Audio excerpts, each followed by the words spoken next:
Fala galera, dando continuidade então ao último vídeo, segunda parte sobre Grécia Antiga. No último vídeo falamos sobre o período pré-homérico e o período homérico e a passagem desse período homérico para o período arcaico, que foi onde a gente parou.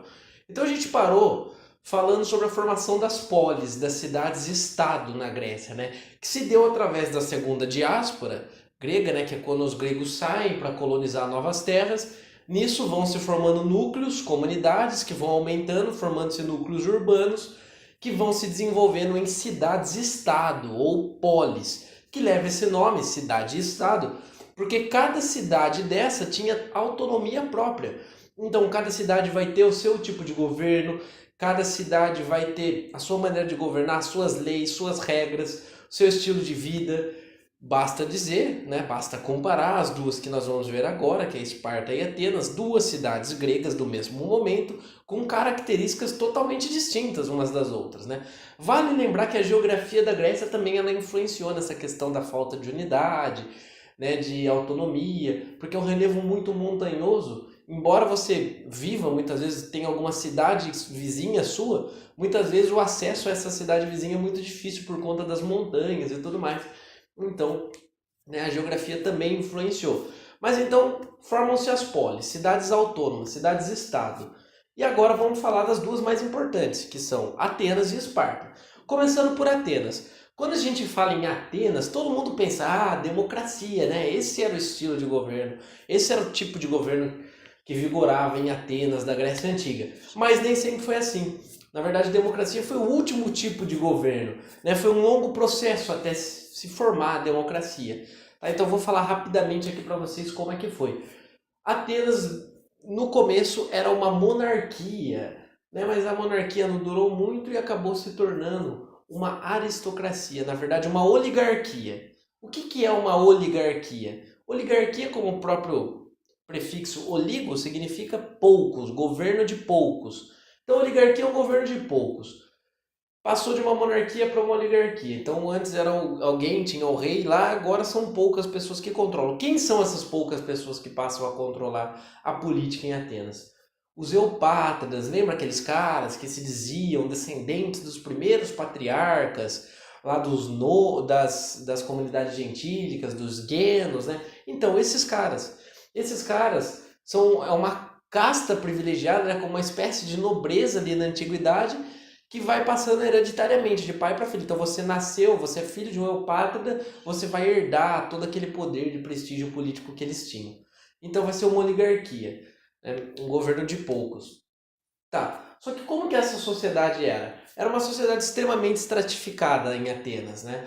Era uma, se a gente pensar numa pirâmide, lá no topo da pirâmide social estavam então os eupátridas, esses caras, os bem-nascidos, tá? Como eles assim se chamavam. Logo abaixo vinham os georgóis. Quem que eram esses georgóis? Eram donos de terras, mas que não tinham poder político nenhum. Muitas vezes podiam ter até muito dinheiro, muitas terras, só que não eram do sangue, né, dos antigos descendentes dos pater famílias, né, dos patriarcas, não tinham, então não eram eupátridas, não eram bem nascidos, então não tinham direitos políticos.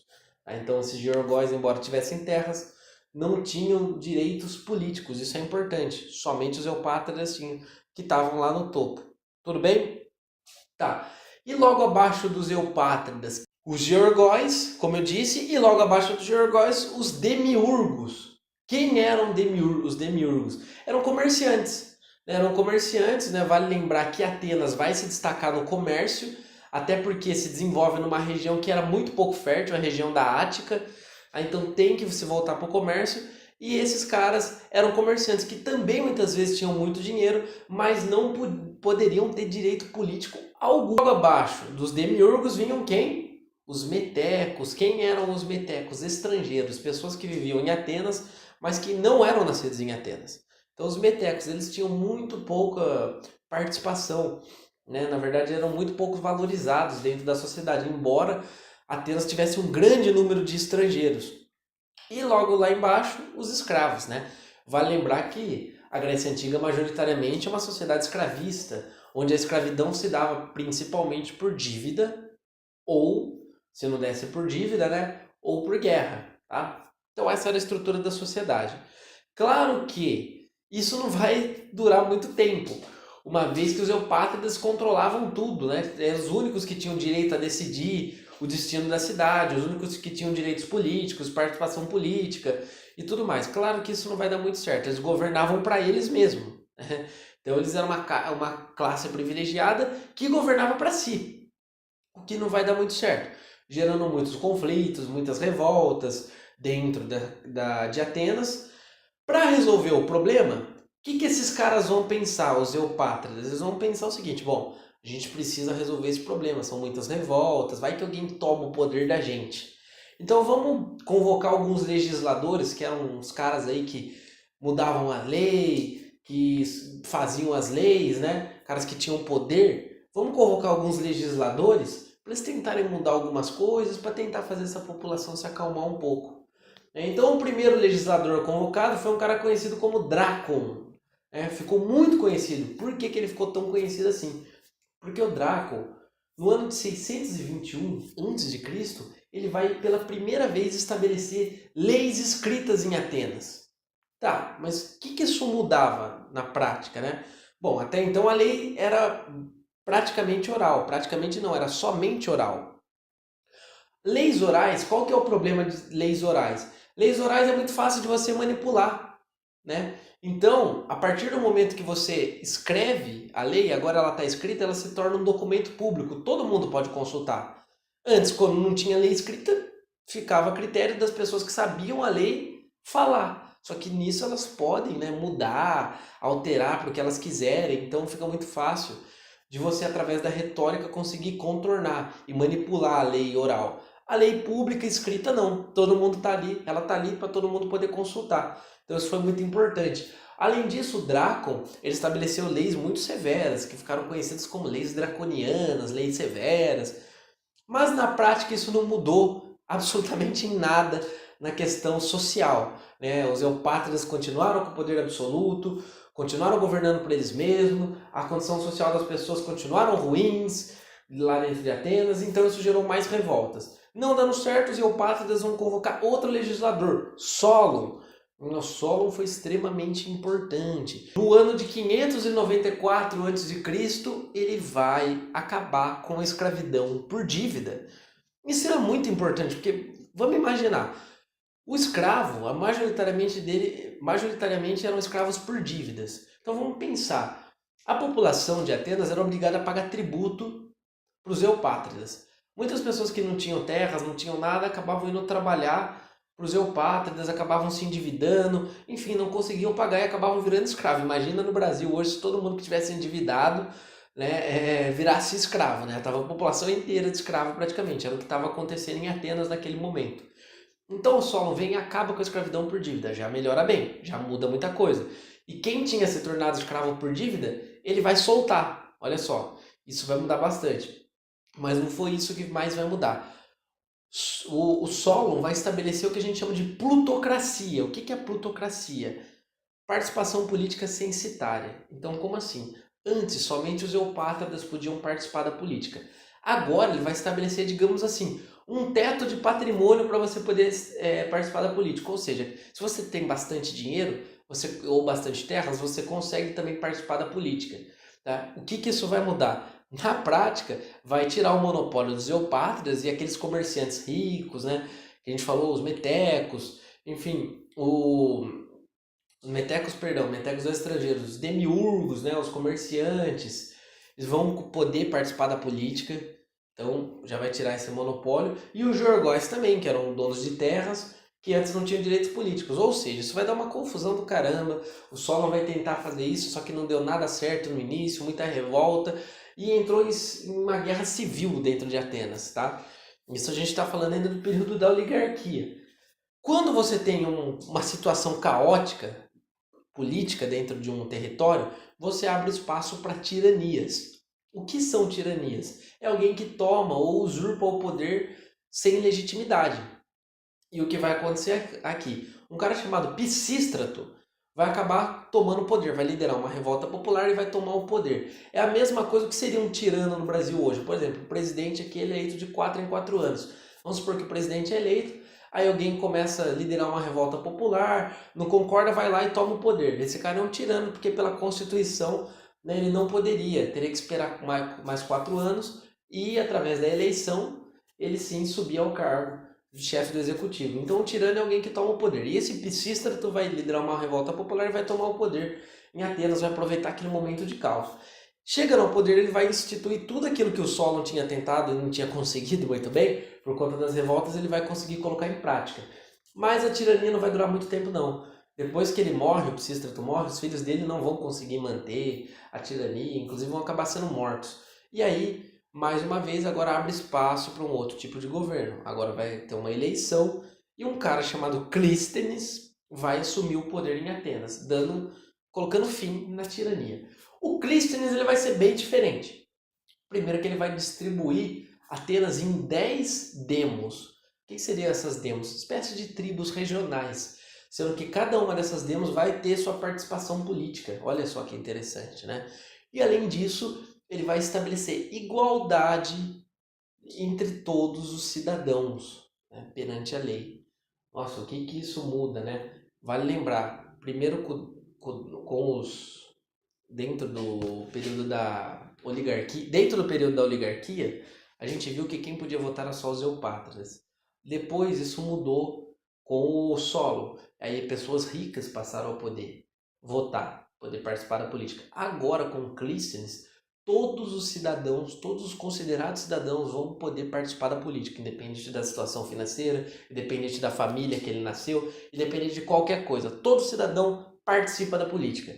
Isso é o nascimento da democracia. Mas vale lembrar que a democracia ateniense ela era só entre os cidadãos atenienses. E cerca de apenas 10% da população de Atenas naquele momento era considerada cidadão. Por quê? Para participar da política você tinha que ser homem, ter acima dos 21 anos, ser nascido em Atenas e seus pais teriam que ter nascido também em Atenas. Ou seja, excluía todas as mulheres, excluía todos os estrangeiros, entre outros, tá? Então só 10% da população. Mas esses 10%, todos eram iguais perante a lei, tá? Independente da condição social. E assim nasce a democracia em Atenas. Tudo bem, gente? Então vocês viram que é um longo processo até nascer a democracia com Clístenes, considerado o pai da democracia. Clístenes também estabeleceu o que ficou conhecido como ostracismo. O que é ostracismo? Aquelas pessoas que de alguma forma ameaçassem a democracia ateniense seriam exiladas por 10 anos de Atenas. Isso para não ter perigo de ocorrer alguma outra tirania. Tá? Então isso é o ostracismo, esse exílio de 10 anos de Atenas. Tudo bem, gente? Agora vamos passar para outra cidade. Vamos falar de Esparta. Pensa tudo que você aprendeu em Atenas, agora esquece tudo. É porque Esparta é totalmente diferente. Esparta é totalmente diferente, já começando pela geografia. Vai se desenvolver na península do Peloponeso, né, que é a região mais fértil que existia da Grécia. Ou seja, Esparta vai se voltar para a agricultura. Em contrapartida, os espartanos não gostam nem um pouquinho de comércio. O foco deles é a agricultura, dentro da economia. Os espartanos, eles têm uma cultura, né? Tinham uma cultura totalmente voltada para o militar. Você vai ver que é uma sociedade totalmente militarizada, um estado totalmente militarizado, é totalmente diferente. Né? Tanto é que os espartanos ficaram conhecidos por desenvolver o laconismo. O que é o laconismo? Esse nome na verdade vem da região ali do Peloponeso, que era a região da Lacônia. O laconismo se tornou o sinônimo de falar pouco. Porque isso representa bem a cultura espartana. Eles falavam pouco, bem ao contrário de Atenas, né, que é onde vai se desenvolver a democracia, que é onde vai se desenvolver a filosofia, onde o debate, a discussão era algo extremamente importante. Esparta não. Esparta era o famoso sim, não, igual são os militares hoje mesmo, né? Sim, senhor, não, senhor. Falar pouco e agir muito. Isso é o laconismo, tá? E essa sociedade totalmente militar é o foco em Esparta. Tanto é que as crianças, na verdade, elas são treinadas desde pequenas, né, para se tornarem soldados, para se tornarem militares. Então, como assim? Na verdade, ao nascer, todo bebê tinha que ser examinado pelos anciãos, né? Caso encontrasse no bebê alguma deficiência física, qualquer uma que fosse, esse bebê era jogado de um penhasco. Ele era morto porque não servia para ser um guerreiro. Então olha só como começava a vida em Esparta, já bem diferente, né? Bem mais radical. Tá? Até os 7 anos, vamos supor que o bebê foi aprovado. Esse bebê, até os 7 anos, tanto menino quanto menina, ele é criado com seus pais, no quintal de casa, como se fosse um bicho do mato mesmo. Taca no quintal e deixa lá, né? Porque ele acostuma com a dor, com a dificuldade desde pequeno. Quando ele completasse 7 anos, olha só, completou 7 anos, os meninos, caso fosse homem, entrariam no colégio militar. Tá? Nesse colégio militar, ele treinaria por cerca de 10 ou mais, cerca de 10 anos, até mais ou menos os 18 anos, e aí ele se tornaria um guerreiro. Mas ele ainda teria que passar por um procedimento, que ficaram conhecido como o ritual da cripteia. Né? O que seria esse ritual da cripteia? Após esses 10 anos de treinamento, esse jovem de aproximadamente 18 anos, ele tinha que sair da cidade, ir para o meio da floresta e viver por 6 meses, sozinho. Né? Teria que caçar para se alimentar, teria que se virar durante 6 meses longe da cidade. E no meio do caminho, olha que beleza, né? Eles colocavam escravos para os escravos serem mortos. Né? Então, além disso, ele tinha que lutar com escravos. Escravo era totalmente descartável em Atenas. Né? Afinal, a sociedade também era uma sociedade extremamente estratificada. No topo da pirâmide social em Esparta, você tinha quem? Os espartanos. Quem que era considerado espartano, né? Aqueles que eram descendentes dos dórios. Lembra dos dórios que causaram a primeira diáspora grega, povo violento e tudo mais? Então, os espartanos eram os descendentes dos dórios, tá? Logo abaixo você tinha quem? Os periecos. Quem eram os periecos em Esparta? Pessoas comuns, podia ser um artesão, comerciante, podia ser um agricultor, qualquer pessoa, né? Mas que não era espartano, não era descendente dos dórios. E lá embaixo os escravos, que eram chamados de ilotas. Então essa era a sociedade, totalmente estratificada, totalmente imóvel.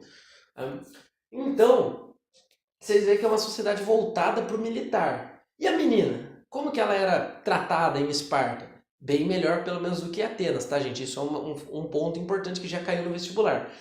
Em Atenas, as mulheres eram totalmente submissas aos homens. Em Esparta, elas tinham uma liberdade maior, inclusive liberdade sexual, né? Quando os maridos iam para a guerra, elas poderiam aí ter contato sexual, né? Relações sexuais com outros homens.